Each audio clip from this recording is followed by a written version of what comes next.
ایک سجدہ اللہ کے یہاں قبول ہوگا، ایک تشہد اللہ کے یہاں قبول ہوگا اگر توحید ہے۔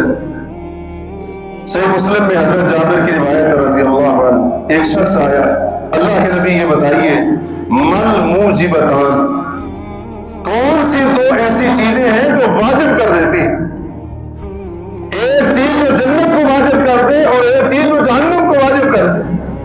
نبی علیہ الصلوۃ والسلام نے فرمایا من مات لا یشرک باللہ شیئا دخل الجنہ، جس بندے کی موت اس حالت میں ہوئی اللہ کے ساتھ کسی چیز کو شریک نہیں ٹھہراتا تھا، اللہ کے رسول فرماتے ہیں وہ جنت میں داخل ہوگا۔ توحید جنت کی ضمانت ہے، یہ جنت کو واجب کر دے گی۔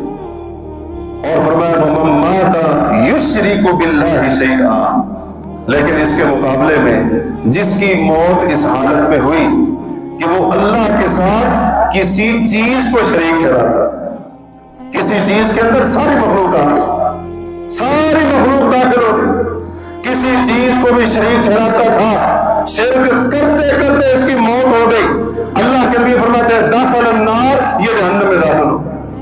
شرک بندے کے لیے جہنم کو واجب کر دیتا ہے۔ تو دل اور روح کے اعتکاف کے لیے سب سے اہم اور بنیادی ستون اللہ کی توحید ہے۔ جب انسان اس طریقے سے اپنے دل اور روح کو اعتکاف کے اندر بٹھا لیتا ہے تو آئیے ذرا اس کا انعام بھی سنتے جائیے، کیونکہ یہ اعتکاف ہمیشہ ہمیشہ کے لیے ہے۔ ہم نے کہا یہ روح اور دل کا اعتکاف، یہ باطن کا اعتکاف عید کا چاند نظر آنے پر ختم نہیں ہوگا۔ ہم نے کہا یہ وہ اعتکاف ہے جو مسجد کی چار دیواری کی حد تک محدود نہیں، دنیا زمین کے ہر کونے کے اوپر یہ اعتکاف برقرار رہے گا۔ اس میں نہ زمانے کی قید ہے نہ جگہ کی قید ہے۔ جو انسان یہ اعتکاف کر لے گا اس کا انعام سنیے، اللہ تبارک و تعالی نے فرمایا یوم لا ينفع مال ولا بنون الا من اتى الله بقلب سلیم، قیامت کا دن ہے، بندہ دنیا کے اندر مال بنا کر آیا ہے، اولاد کے اوپر اس کو بڑا فخر تھا، اللہ نے فرمایا قیامت کے دن نہ بیٹے کام آئیں گے نہ مال نفع دے گا، الا من اتى الله بقلب سلیم، سوائے اس بندے کے جو قیامت کے دن رب سے ملاقات کے وقت اللہ کے سامنے اللہ کے پاس قلب سلیم لے کر آیا۔ قلب سلیم وہ ہے جس کے اندر ایمان، نیکی، اطاعت، سنت، توحید کی محبت ہو، اور قلب سلیم وہ ہے جو شرک، کفر، بدعت، گناہ اور نافرمانی کی محبت سے پاک ہو۔ قلب سلیم وہ ہے جس کے اندر اللہ کی محبت ہو، رسول اللہ کی محبت ہو، دین کی محبت ہو، اور قلب سلیم وہ ہے جو حرام خواہشات، مخلوق کی محبت سے پاک اور صاف ہے۔ جو اس طرح کا قلب سلیم لے کر آئے گا، اللہ فرماتے ہیں اس کا یہ دل اس کو قیامت کے دن فائدہ دے گا۔ یہ ہے دل کا اعتکاف، روح کا اعتکاف۔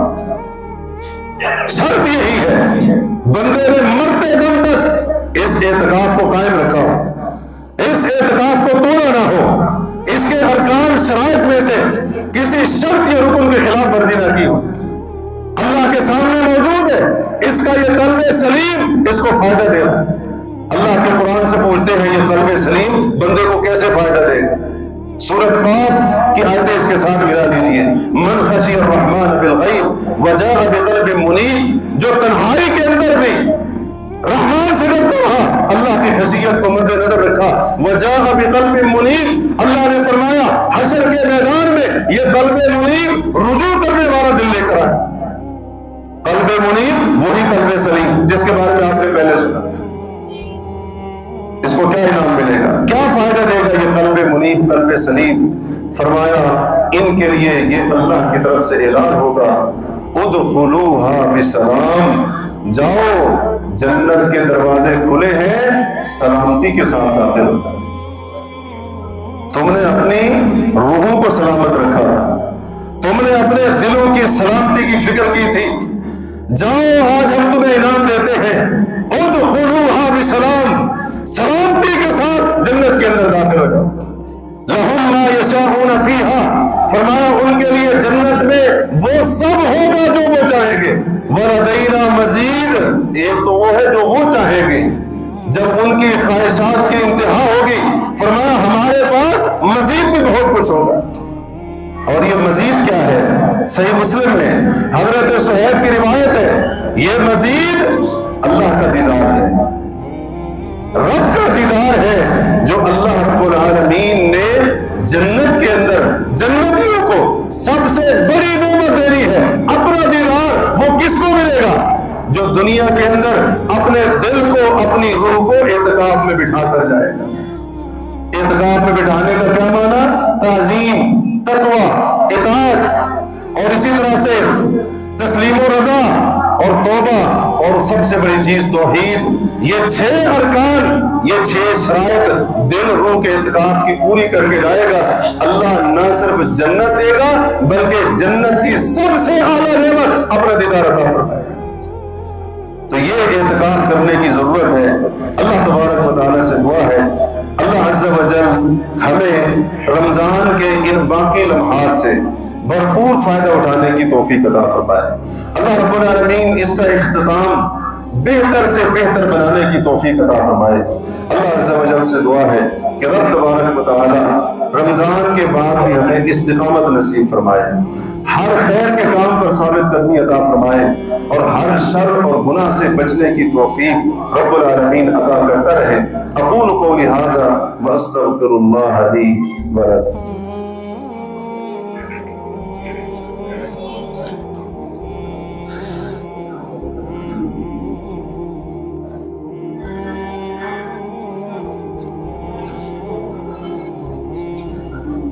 ان الحمد للہ نحمده ونستعینه ونستغفره ونعوذ باللہ من شرور انفسنا ومن سیئات اعمالنا، من يهده الله فلا مضل له ومن يضلل فلا هادي له، اشهد ان لا اله الا الله وحده لا شريك له واشهد ان محمدا عبده ورسوله، اما بعد فان خير الحديث كتاب الله وخير الهدي هدي محمد صلى الله عليه وسلم وشر الأمور محدثاتها وكل محدثة بدعة وكل بدعة ضلالة وكل ضلالة في النار۔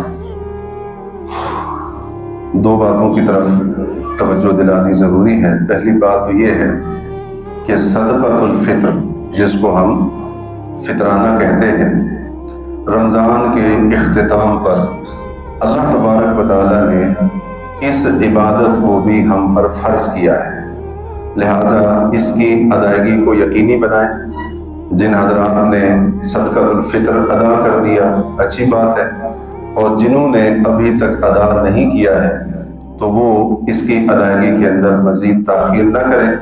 اور آپ کو مسئلہ بار بار سمجھایا جاتا ہے کہ صدقۃ الفطر، فطرانے کا جو آخری وقت ہے وہ نماز عید سے پہلے تک ہے، لہٰذا اس فرض کو ادا کرنے کی یقین دہانی آپ کر لیں کہ یہ اللہ کی طرف سے مقرر کردہ ایک حکم ہے۔ دوسری بات، عید کا موقع ہے، اور عید کے موقع پر بہت سارے لوگ بینک سے جا کر یا کسی اور سے نئے نوٹ لیتے ہیں، نئے نوٹوں کی کاپیاں لیتے ہیں، اور عام طور پر یہ جو نئے نوٹوں کا تبادلہ ہوتا ہے، مثال کے طور پر پرانے نوٹ دیں گے 1100 تو 1000 کے نوٹ کی کاپی ملے گی، 10 والی ہو، 50 والی ہو، جتنے والی بھی ہو۔ تو یہ صریح طور پر سود ہے، یہ واضح طور پر سود ہے۔